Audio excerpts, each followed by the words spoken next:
Ah, welcome to Wrench Lyfe. It's a beautiful song. I'm into it. It's a very lovely song.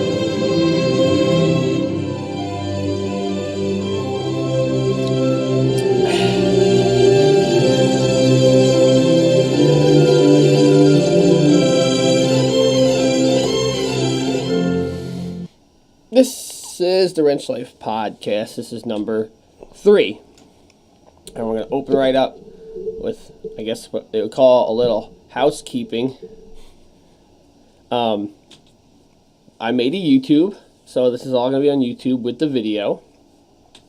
In putting it on YouTube, I realized we need to divide these into a flow. So eventually there'll be a library, a readable library, so to speak. So someone that wants to listen can find the content that they choose to find. So we broke those down into 5 categories. And the first one is all what we're doing now, which is just intro to Wrench Lyfe. Mm-hmm. So that's all these ones that are really kind of formulating the whole thing. That's what today is going to be, another one of those. Then, because of the triangle, the brain, food, body connection, podcasts that have to do with, I'd say, like psychology and the mind and the psyche and that sort of stuff, which is a lot of it. Those are going to be called Mind Over Matter. I call those mom podcasts. Because mom really is just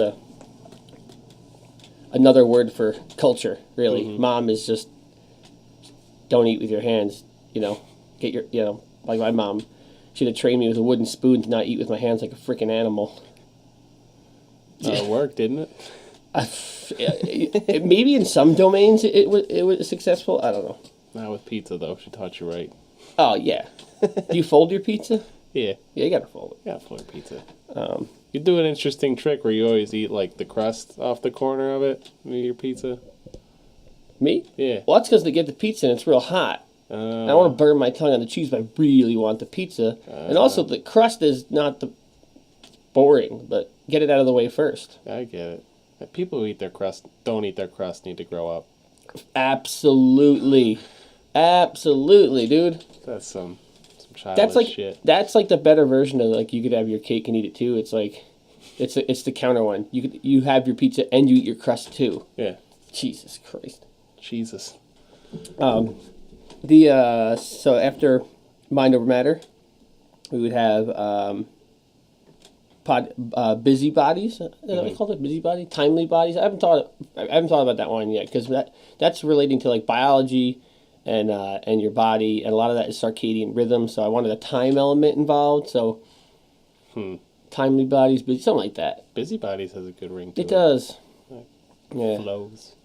And then podcasts relating to food and nutrition and everything, which is my favorite realm in all this. Is that's going to be food for thought. That's good. And then we just have one called Another Perspective. That's down the road, and we get other people to come in and talk about their experiences and how they navigated them and all that good, fun stuff. That actually doesn't sound that fun. No. It sounds fun to talk about it, but, like, sitting here with someone having a deep conversation about their depression, yeah. It's more fun than being in it. There's more utility than it's fun, Mm-hmm. Okay, so, yeah. We're gonna move the beautiful moments, angry moments thing to the middle of the podcast a little bit. We'll break it up. Although I wanted to try to outline this whole podcast, but I just didn't have the time. I'm a busy person, especially the last couple of weeks. That's for sure. So we'll try to put that in the middle to divide it up. I'm also gonna do the Michael Pollan food rule, I think, as a sign off. We're gonna mess around with the format to see what works better with those things for the 3 people that listen. So if you're one of those 3 people, appreciate the feedback. Yeah, thank you. So yeah, we did the intro to Wrench Lyfe. We have my background, and now, we're almost getting into it. But I realized we need to talk about solutions. We need a defined problem, and it's kind of a really complicated, broad problem, and I've been trying to figure it out, and last night I was super frustrated at all these issues with my internet connection, which I'll tell you the story later when we get to an angry moment, because I was pissed, dude. But this is what I'm going to coin as the great problem, right? This is a little. It's a double entendre. Ooh. It's like when you're working in the restaurant, or I work at the skate park, and someone comes in and like, oh, it's busy. It's like, or how's it been? You're like, oh, we've been slammed. And you're like, oh, good problem to have. Yeah. You know, that it's like ironic, but it's like, Yeah. So the double entendre is that in one sense, in great, it is a fundamentally massive existential issue, and then on the other half of it is that it's like a good problem to have. Which is it. That alone is like it's two opposite sides of the spectrum, and it seems like it's a feedback loop type situation, which makes it really complicated. I'm going to break it down into actually a political economic breakdown, because I think it'll be a little bit easier because people have a hard time thinking about their own thoughts. Yeah, it's scary. And also I'll open up with this the crutch analogy. I always talk about the crutch analogy, and I realized after the last podcast, telling my whole story, that I had the crutch analogy wrong. So the crutch analogy, I used to say that people act like depression or anxiety is a crutch, and that is true for a lot of people. It's how they do look at it, and it's the way I was looking at it. But I think the correct analogy would be that the psychological struggles, and you could even say this about anything with like your diet and your lifestyle, because a lot of those are based in just getting over the hump and mentally putting yourself where you need to be. So all those struggles, all that anxiety and everything, it's actually the limp, it's the injury. Which as soon as I said it out loud, I'm like, well, isn't that blatantly obvious? The crutch is what an individual implements while their injury persists or heals, and whether it persists or heals is dependent on one's relationship to that crutch. Is the crutch what a crutch is? Is it a tool for your recovery, your PT, or is your crutch a rigid ideology that is this is how you are now, and you're just going to walk with a crutch? It's like I was like 3/4 the way to that analogy being correct. I think most people look at it like the crutch, like, oh, here's my crutch. Yeah. Here it is. You know, like there's like a weird thing where you could just talk about your anxiety and depression like it's this crutch, and you're like, look at my crutch. Yeah, look how it's an easy excuse. But really, it should be you should point at the cast on your ankle and be like, look at that's my injury. Yeah. And this is to get me away from it, right? Yeah. Before I get into the political economic analogy, I have a great quote from Carl Jung, one of my favorite fathers of psychology. And the quote is, "The idea of a normal man, perfectly healthy, is in itself an illusion. All mankind is liable to illness, for we are not our own masters." So this is going to kind of segue into why, in a lot of cases, we are not our own masters, and why we think the crutch is, a permanent limb to us. And I'll start by posing you, Blaze, with a question. Oh. I didn't study. No, it's a what's that question? Like, how many miles would a man walk down before you can call him a man? What do you call that? It's a rhetorical question. I was gonna say hyperbole, but that's not right. So, do you experience existential panic when you're fully engorged in your work, or your pursuit of a goal? Yeah. Yeah, sometimes. I mean, like, are you contemplating your happiness when when it's dinner service at work? Oh, no, when I'm focused, no. It's all the other times. When it's busy, that stuff tends to leave my mind. Exactly. Yeah. And that's why. Yeah. That's why it's a great problem to have, because it's when you have all that free time that you can think about it. Yeah. And this also points out that without working toward a goal, you are lost enough to contemplate those things. So I would also call this the lie about free time. It's like a cage we're stuck in as much as it's freedom. Because what do most people do with what they call their free time? Just waste it. Netflix. quote to Henry Rollins, there's no such thing as free time. There's no such thing as downtime. All you have is lifetime.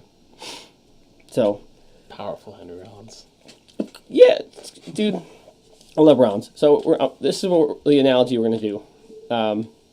We're basically going to talk about like a Western free market democratic capitalism system versus socialism, communism. And within that spectrum, basically, money is going to be free thought, essentially. And the market or lack of market is kind of roughly socialization. So just to get some basic analogies here, some people probably could come into this right now being like, oh, where's Dave going with this? Isn't socialism good? You can try to not agree with that, but the history and the economics are pretty undeniable, and the way I lay this out, I think it really supports it. Like both these analogies will support both of them on opposite sides. So just to lay it out simply, a market economy, this is all based from the Wikipedia. Wikipedia? Yeah. So a market economy is an economy in which the decisions regarding investment, production, and distribution are guided by price signals created by the forces of supply and demand. Okay? Normal, real simple. Pretty economics. Yeah. Now, our system in America is based on the free market, the laissez-faire system. This system is, again, Wikipedia, in which the prices for goods and services are determined by the open market and by consumers. So the open market is the fully unrestricted kind of whatever. Like a full open market is no taxes, no tariffs, no anything, Yeah. right? Which obviously is a little too chaotic, only works in small scales. The analogy there would be like, all of our brains start as a laissez-faire market. That's why kids are so crazy and creative, because they can just think whatever they want, however they want. They're like all over the place, They have no preconceived notions of anything. They're Exactly, just yeah. seeing everything for the first time. And then, so we'll move it down. I'm actually going to use, actually the Chinese system, because it's actually the only argument that you could put against open market capitalism, really. They use what they call a socialist market capitalism. So that's an economic system in which economic development is employed. That's weird they'd use employed as the verb when you're talking about markets, because it gets confusing, because we're not talking about employment. But so the model of economic development is implemented by, I'm changing the word there, implemented by the People's Republic of China. The system is based on a predominantly with public and state ownership stuff, and it works within a market economy. So it's like they're socialist, but they've taken the things that worked in a free market capitalist thing and kind of shoehorned them together, and it's kind of working. But if you look at it more closely, they might be facing a little more economic struggle than most people might think. So that's kind of like where most people's brains are right now. It's like a lot of your values and goals are socialist ideas that your mom gives you, essentially, like go to college or get a job or whatever. And obviously there's people that'll be like, no, I just want to live in a van and travel. And like you could certainly be happy that way, but it's going to be at odds with kind of the main system. So the extreme, if say you keep going with that, you basically lose your individuality entirely. And that's, you're full on like communism, socialism, full on communism, in which everything is state owned and state planned. There's pretty much no free thought. There are no goals. Things are like goals and free thought aren't even in the equation in communism at all. For communism to work, everyone pretty much needs to be an ideologue. So that would be someone that is like so subscribed to our society's version of success that they basically don't have any goals of their own, versus a child who is, you're completely open market. They kind of do whatever, whenever. And the thing is, as you articulate, your ability to think as a child, you obviously slowly get, indoctrinated into society's goals, which gets a little confusing there because those goals are based in the free market system. But the analogy I'm trying to make is that you have a spectrum from completely free thought in all your goals, and then having no articulated goals of your own, just like go with the flow, be one of the herd, which is... So it's like your mind is communism if you have no goals. Yeah. Kind of. So you're just kind of going with the flow. You don't have any real ambitions. You're just...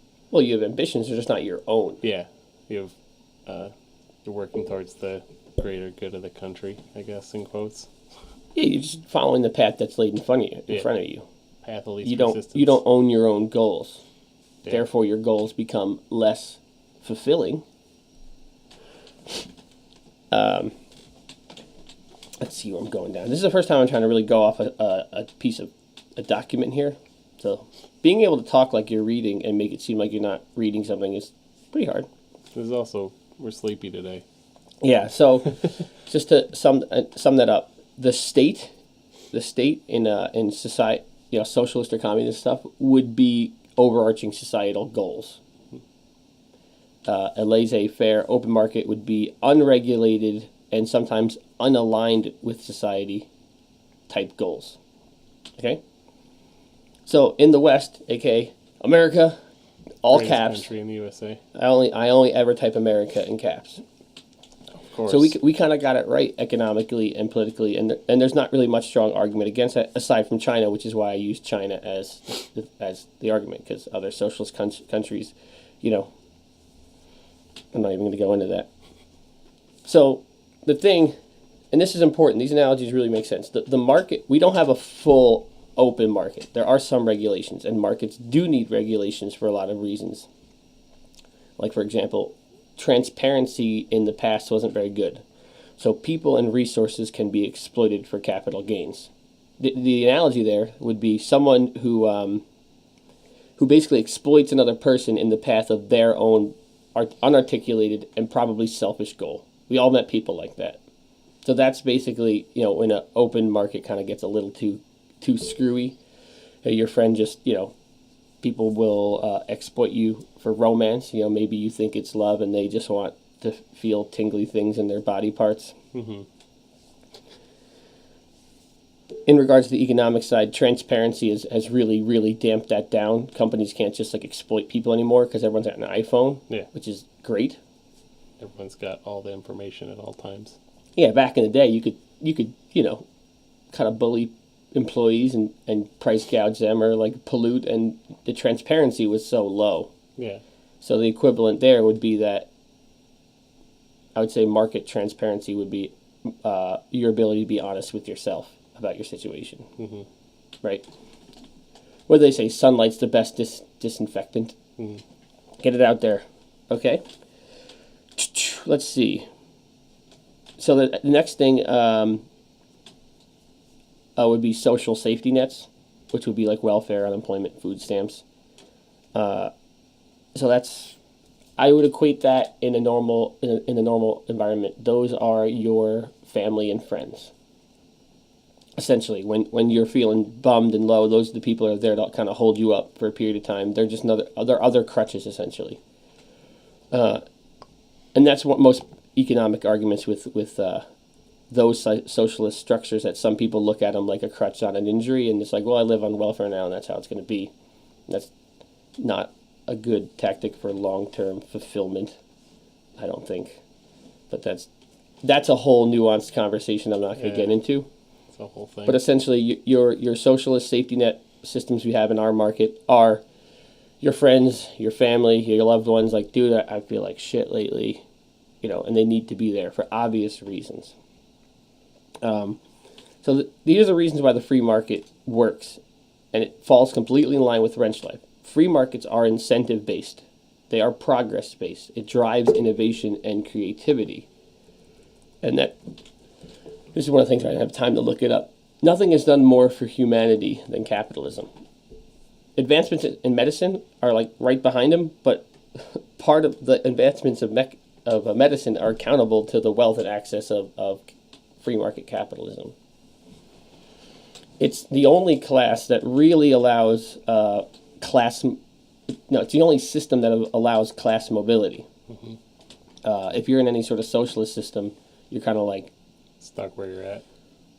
Essentially, yeah. Like the American dream is based in a progression-based, capitalism. So, the idea that you can start with nothing and work your way into economic stability and prosperity on an individual level. You know what that is? It's beautiful, dude. That's enough. So the personal analogy there is, you have your own goals, you articulate your own goals, and then you work towards your goals, and it's beautiful. It's not quite the same situation if you are subscribing to, like, you may achieve goals if you subscribe to normal societal goals. Like, maybe you do go to college, right? Maybe you get your degree. Maybe you get that job. Maybe you get the wife, the kids, or the husband, whatever. Like, how fulfilling does that sound if they are not goals born of your brain? It won't bring you any happiness if it's just going with the flow, There's a reason. Aren't your real goals. Exactly. There's a reason that those goals are common goals, because they are very fulfilling for a lot of people. Mm-hmm. And in fact, a lot of people can just do more average, mundane goals and find fulfillment. But there's a lot of people who maybe, they're signed up for MCC and they're like, I'm freaking doing it. It makes them feel good for a period of time. And then they're like, it's hard. I'm bad at sitting here in this class. I don't know if I want to go tomorrow. And then it's really easy to talk unraveled. yourself out of something like that if it's just, I'm just going to school to go to school because that's what society wants me to do. And, when you get to that moment of like, do I want to go in the morning? It's like, well, it's not working towards a goal that I care about. It's a goal that probably your parents or society is putting on you. Well, the difference is you can use your meditative time and your own self-actualization to think through the goals that you have already subscribed to, because you need goals, right? And then you might think through it and be like, all right, why do I want to go to college? To get a degree, to get a job. What kind of job? Well, I want a good job, right? Why would I go to school for a bad job? Or, like, here's a great one. Why the hell would you go to college for a job that, like, you're not going to get? Mm-hmm. That's like, oh, I majored in history. Okay, what's your job? What the hell are you going to do with that? Like, maybe, like... You're going to be a history teacher? How much exactly, demand is there for that? Shout out history teachers. But, yeah, like, what are you going to be, a history teacher? Or are you going to... What else can you do? You could be, like, a curator at a museum. It's like, is there an abundance of those jobs? Nope. It's like people like, I want to go to college for photography. That's what I did. Yeah. What did I do with that? Nothing. You're doing it right now. I know, right? It's like, so... Well, what job do I want? Is this going to be good for me? Can I make money doing it? Hold on, let's even step back. Am I capable of sitting in a lecture room for 2 hours and listening to this asshole talk? If the answer to that's no, maybe you should try skilled trade. Yeah. I think that's one of the most valuable things that you can do. I mean, it's the only reason I graduated high school. Yeah. And they make it pretty hard to find in the high school format because they want you to take the traditional avenues of just going to college and fitting in, quote unquote. I only found cooking in the vocational school because my friend went and I was interested in it. And, it's not like I'm sure there was like some fair where you could figure out how to take both these classes, but I didn't see that. So, not everyone fits the social norms exactly and wants to go through all these hoops for goals that aren't even theirs. Yeah. We're like half hour here, so we're gonna do our break. We're gonna go over some beautiful moments, some angry moments, some chaotic moments. We're gonna segue this in the middle. Where do we want to start? You want to start today? Which one you got for me? I do have a chaotic moment, anxiety. Yeah, I want to moment. hear about that because I didn't study. You know what it feels like?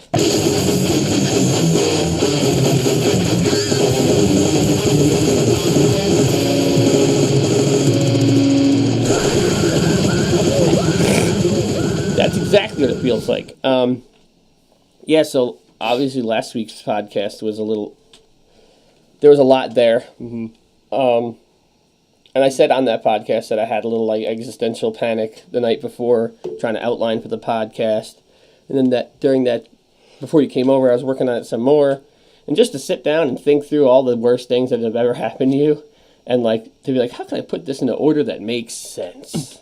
Yeah, I've been thinking about doing it, and just the thought of doing it has kept me from doing it. Yeah, and yeah, I'm goal driven enough that I could be like, all right, I could abstract myself away from it enough to look at it, to do it. You know, like here's an example of a similar thing. When I used to do photo work, I actually took pictures of one of my friends naked. She was doing some modeling thing, not like full nude. It was tasteful. And my girlfriend at the time was very upset about it. And I said to her, I'm like, when I'm working, like when I take a picture with the camera and look at the screen, like I don't see my friend's tits. I'm looking at color, contrast, exposure, like same thing. When I was editing the photos, same thing. It was only after it was completely done and I was like, finally. And I sat back and I was like, oh shit, that's insert name naked. Wow, weird. I get it now. Like I was just so, yeah. So I was outlining my life and everything, and I guess I had a little bummed. And then we did the podcast, and that was obviously a high stress situation. Then we went to the skate park, and we were riding, and I was all right. And then one of the girls in the skate park DM'd me. She was upset about something in our other podcast, Breaking Free Speech. Shout out at Breaking Free Speech. It would, she just misinterpreted something or whatever, but she just upset her, and we just clarified. I didn't mean it that way, but that one thing of her being upset about something I said was like the straw that broke the camel's back, and I just shut down. And I tried to ride still, I just wasn't having it. I was fasting too, so I was like, I don't know. Oh yeah, extra stressful. I was probably 20 hours into a fast, yeah. And then trying to do physical activity, so that's going to complicate it. You fell too. Oh, I did eat shit, yeah. Forgot about that. So I was like, whatever, maybe I'm just like grumpy. I came home and I made a nice steak and Brussels sprouts. Sweet. And then I was like, I ate it, and I was like, I should be good now, dude. Yeah. Love steak and Brussels sprouts. And I still felt like shit. Then I was like thinking about it, and I think Gary and I were talking a little bit, and then I just like fucking lost it. Just like broke. I ended up going to the girlfriend's house, like a little crybaby bitch, but I can't. It's so. Yeah. I was like laying in bed. I was just like, fuck. Like I couldn't even think about anything else. It was just like it was a lot. It's crazy.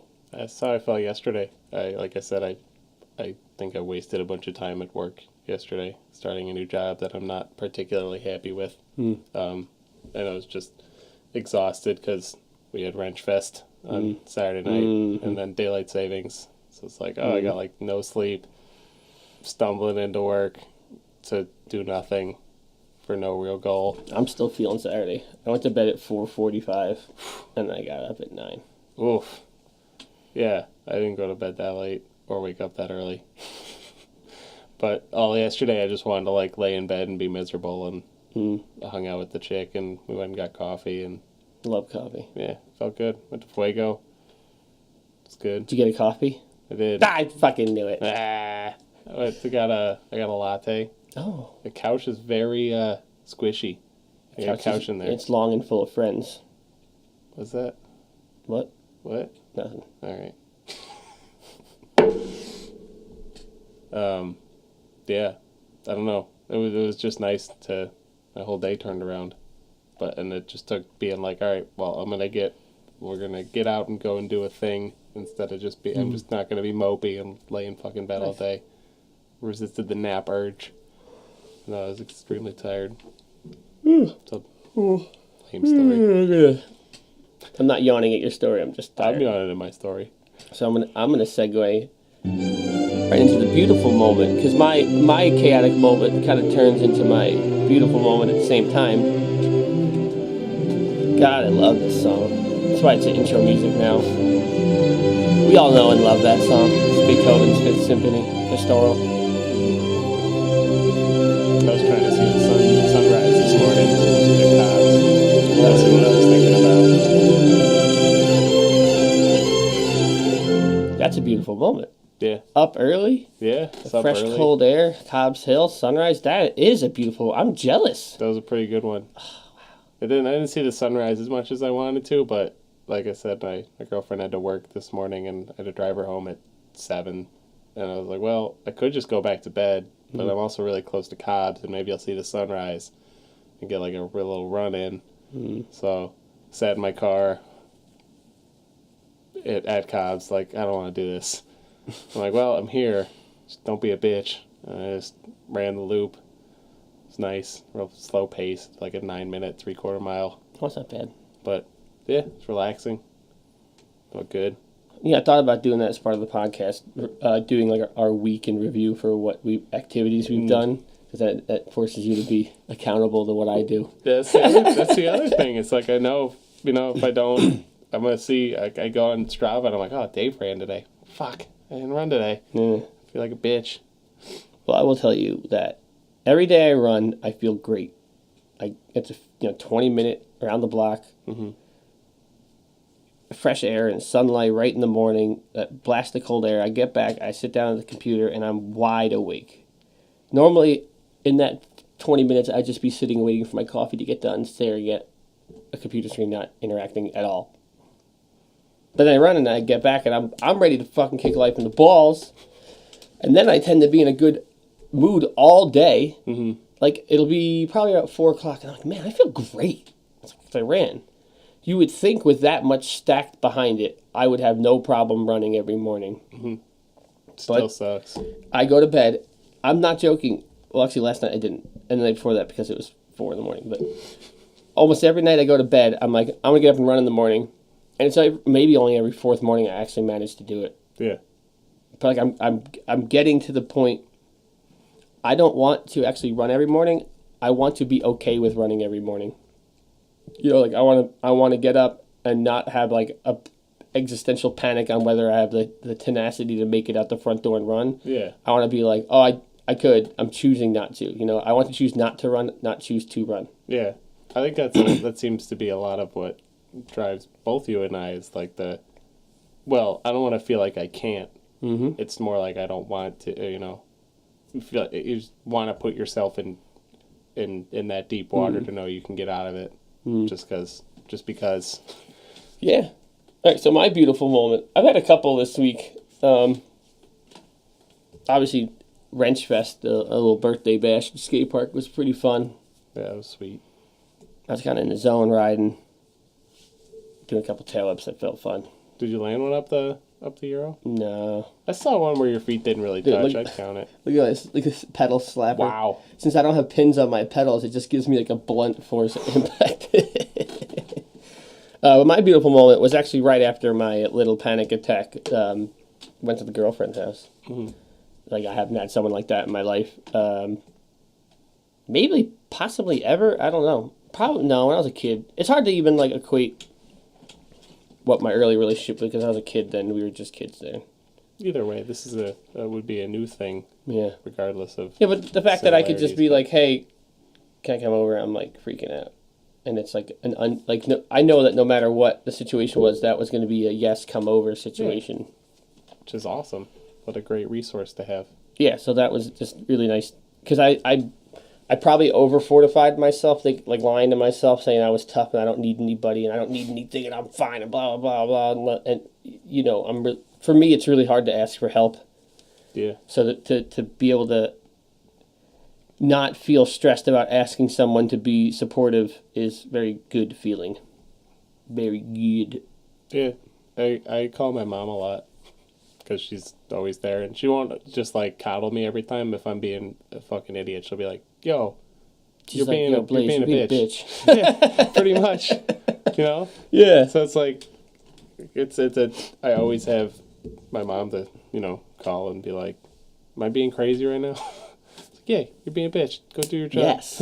Yes. My man.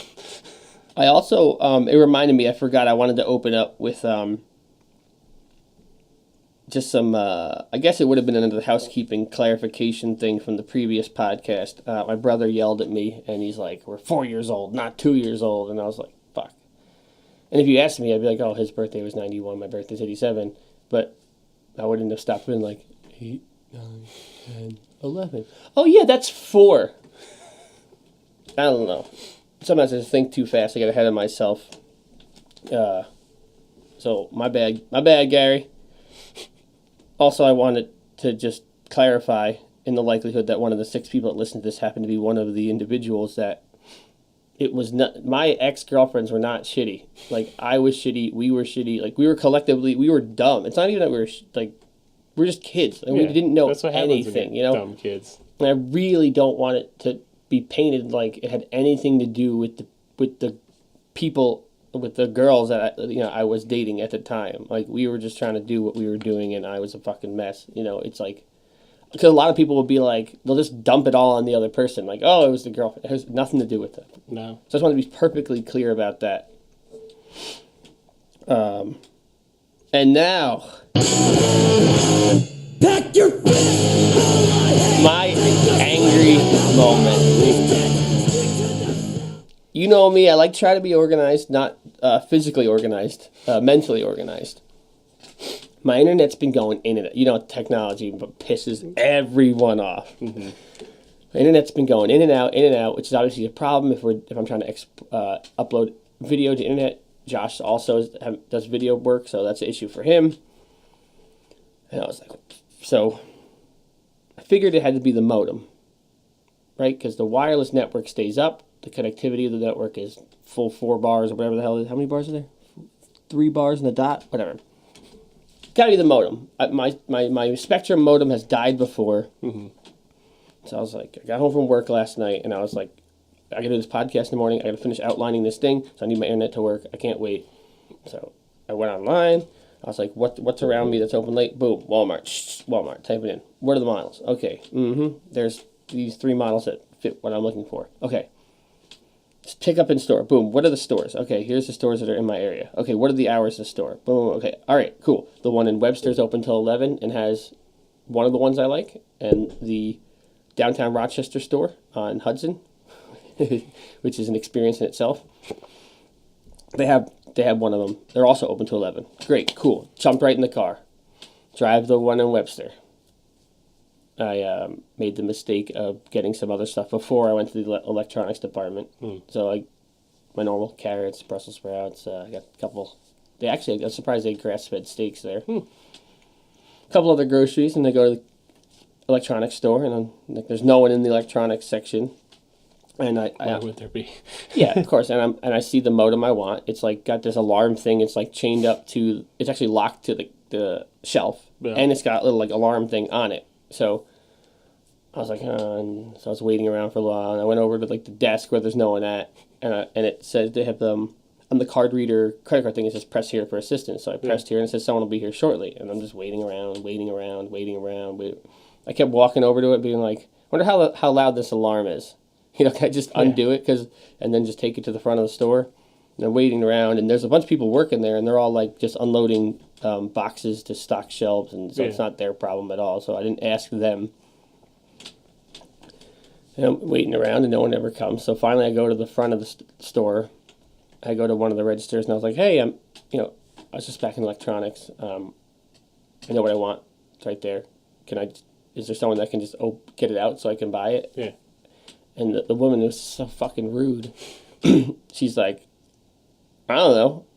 And she looks up to the other person on the register over, and she's like, there's no one back in electronics. And she's like, well, then it must be closed. She's like, yeah, closed. She said, yeah, closed. And I was like, okay, the product's right there. I just want to buy it. Yeah. And she's like, yeah, it's closed. And I was like, the store's not closed. The product's right there. You're telling me I cannot just buy that product. Yeah. She's like, yeah, it's closed. She's like chewing gum as she's talking and everything. Oh, my God. And I was like, take a deep breath, Dave. And it's like, the only explanation for this is just laziness. Yeah. Closed. And I was just like, oh my God. Like, they weren't even fucking nice about it. And the other person at the register right next door had every opportunity to say something as well. And they're just like, yeah, closed. And then the loudspeaker goes off. The store's closing in 5 minutes. And I was like, what? They closed at 10. Yeah. The website's at 11. The product was there. I couldn't get the product. I was just like, there is no logical explanation why this situation should be happening. That makes no sense. Yeah, and that's when I get most frustrating, where it's like, yo, I did my research. I found the product online. It said it was on stock. I came directly there. It was within the time frame they were open. It was like, where's the guy working electronics? Would you just fucking leave or something? Like, Nah, they get off at 9:55. It's closed. dude, it wasn't even. I must have been back there for like 10 minutes, 15 minutes, Yeah. standing around. Like, oh my god. So then I just drove down 104, went to the other one, got it. Yeah. Oh, I forgot. I was so pissed off. I never do this. I really hate when people do this. I think it's so fucking inconsiderate. But I just took my basket of groceries and just put it down on the counter, and I was like, all right. I was hoping you were gonna say that. Yeah, yeah, Honestly, yeah. It's like, just, if they're gonna be that rude, just don't fucking buy anything. I was like, Fuck it. dude, I must have looked so. I was like, you're telling me I can't buy this? They're like, yeah, closed. And I just took the basket and just placed it down. I'm like, thank you. And walked the fuck out. That's the right move there. I was like, are you fucking kidding me? And the worst part is they probably thought you were a dick. They're like, oh, he's just gonna fucking leave this here? No. Oh my god! And then I went to the other Walmart, and by this time it's probably 10 after 10, and they close at 11. Accurate to what the website says. And as I'm going in, the door greeter guy's like, I'm locking these doors in 15 minutes. And Hell yeah. I was like, I'm good, dude. I'll be in and out. Don't worry about me. And even then, the people at that Walmart were something. Jesus Christ. There's a reason fucking retail jobs suck. God, these people need a little Wrench Lyfe. Oh my god. I can't even, the way some people speak is so embarrassing. Like, it's like they can't even put together a decent structured sentence. Nah, closed. It's just like, Nah. I don't know if it's if it's cultural or if it's relative to economic status, but it's just like I have like such frustration. You know, a lot of times at the skate park when kids talk like idiots, I'm like I correct them. I'm like, no, because That's a teachable moment. speaking well is one of those things that can get you so far in life. By just, you sit down for a job interview. If your resume is worse, but you can formulate sentences in a cohesive, comprehensible manner, it's going to get you pretty far. Whatever. There's a reason they work at Walmart. Yeah. I mean, the world needs grave diggers. Like, you gotta have all kinds of people. Oh, Gravedigger sounds pretty gnarly. I'm just thinking about the monster truck. So did you get angry at all this past week?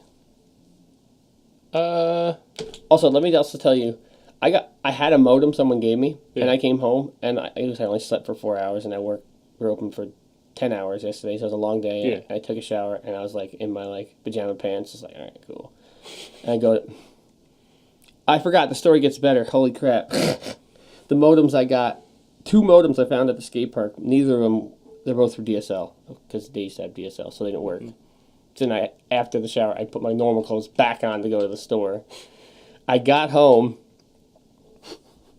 This is so fucking funny, dude.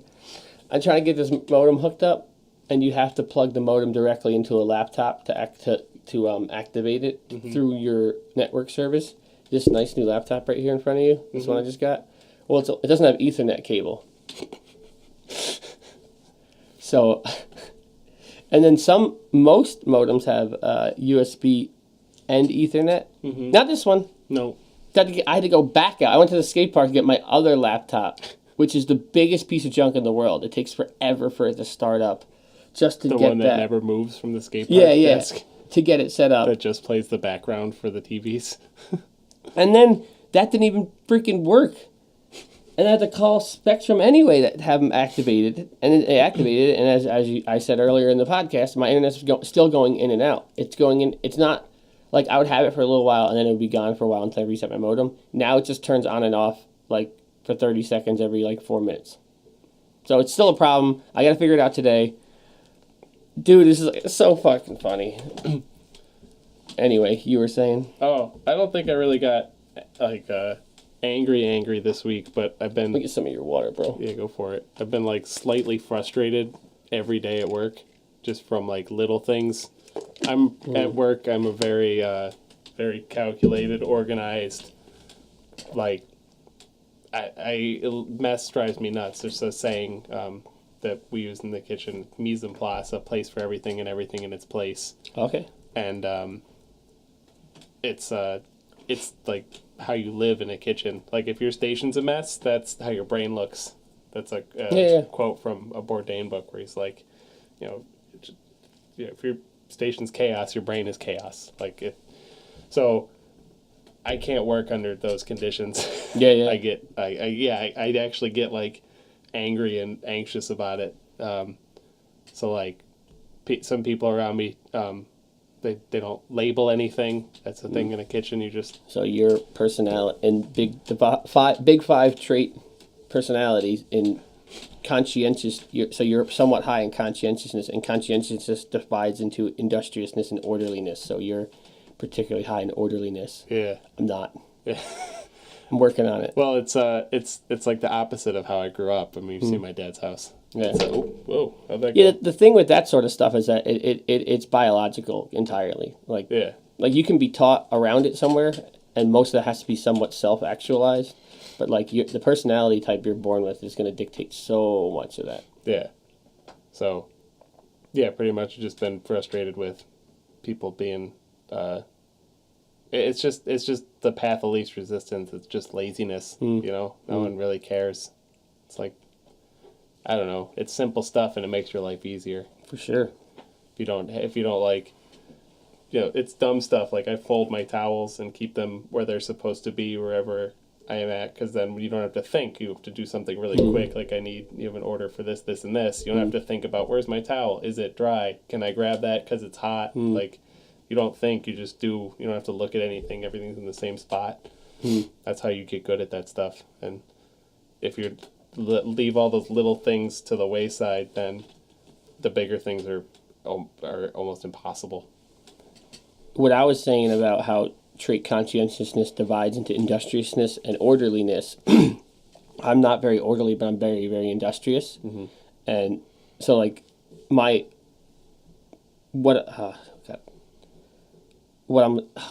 lost that sentence. How I was gonna say it. I'm gonna give you a similar analog to what you just said. So like when I worked at the bike shop, and I was working full time at the bike shop. I just think of that Ralphie quote, the restaurant. I heard your dad went into a bike shop and he ate everything in the bike shop. So when I worked in the bike shop, my workbench was like good, always good. I was like crazy about my tools being there. Always, I would put all the tools back on the tool board in between each repair, or most repairs. And obviously, if you've ever been to the skate park, that's not how it flies now. Not even remotely close to it. But that's in relation, when I was sitting at the workbench for the entirety of a 10-hour day for 5.5 days a week, like what you're saying makes sense. You know, the 5 mil is always where the 5 mil is.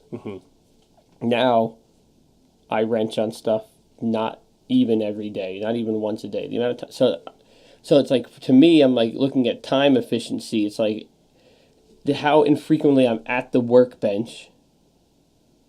For how infrequently I'm at the workbench, well, how does it matter how, like, if I have to look for an extra 5 seconds, it's like I'm only working on a bike once every other day. Yeah. And that shouldn't be the case. It should always be clean, but it's almost like the opposite. Like you have so much more higher priority things, that the little things like an organized workbench are less of an issue. Whereas my job is 100 little jobs. Well, you could just simply break it down to the economics of time. Yeah. If I wrench on a bike twice a week and I have to add an additional 10 seconds each time I'm looking for a tool, that's 30 seconds over the course of the week. If your towels are out of place and it costs you 1 second, but you grab your towel 40 times every shift, that's 40 times 6. Yeah, you know, exactly. You're wasting like an hour of time looking for your towel, you know? Yeah. And it goes even further than that to, like, if you keep your towels folded, then you use them, they get dirtier slower, and then it becomes a food or an extra cost thing. Stuff that people don't think about. If you're just like ripping a new towel out every time it gets a little dirty, you're wasting money. And especially in a tiny restaurant, like, you need to, you know, dot your T's and cross your I's. So I love way. I love economics, because you can't argue with economics. Like, that's probably because I'm high in industriousness, that, like, you can't deny the numbers. Like, you can kind of, like, people can use numbers to kind of tell the story they want it to tell, But for the most part, of all people out there of high intellect, economists are the ones that are probably least biased because It just, you're looking at numbers. The numbers don't Yeah. lie. yeah, I mean Or facts. just Whatever. basic economic theory. This will work great. Venezuela, they're socialist. They adopted a Marxist theory called what's it called? Dependency theory. So they were a developing country, and so the theory is you find a bigger country, and you ramp up your export of something that bigger country needs, so they're dependent on you, and it kind of forgets the fact that you're dependent on them, and that there's a turmoil within the market, right? So Venezuela went from their main export was oil at like 83% or something like that. And then they ramped it up to they were like it was like 97% of their export income was based on oil. And then 5 years ago when the oil prices dropped, their economy dropped. Tanked, Yeah. And that's Marxism, I guess, in one version of it. Yeah, that's similar to what we were talking about last week. I put all my eggs in one basket, and then when the basket isn't cut and filling the bill, shit just fell apart. Now in Venezuela, who God knows what's happening there. People are raging. It's like Ralph with the egg basket, where he keeps finding his egg. It's like, I found an egg, and then he puts it in the basket, and there's a hole in the basket, and he keeps finding the same one. That's funny. That's really funny. All right, so where we're talking about vocational schools a little bit there. So what I would say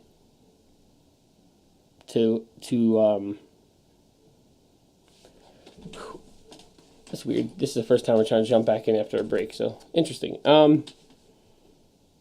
Yeah, people go to college, they don't know what they're doing, they just do it to do it, and then they're like, how many friends? If you're listening to this podcast right now, raise your hand if you have student debt and you don't work in the profession you went to school for. And then It's a lot of one of the 6 people listening raises their hands. But yeah, you should, ironically, being on the podcast forum, I believe this is the future of education. And other people are saying that too. And the term they use is found learning time. The idea that while you're doing other things in life, you can be listening and learning. So what I would propose is that kids should be pushed to learn a trade right out of high school. Learn that trade so you have it and you have it forever. And then you can use found learning time to learn about other stuff.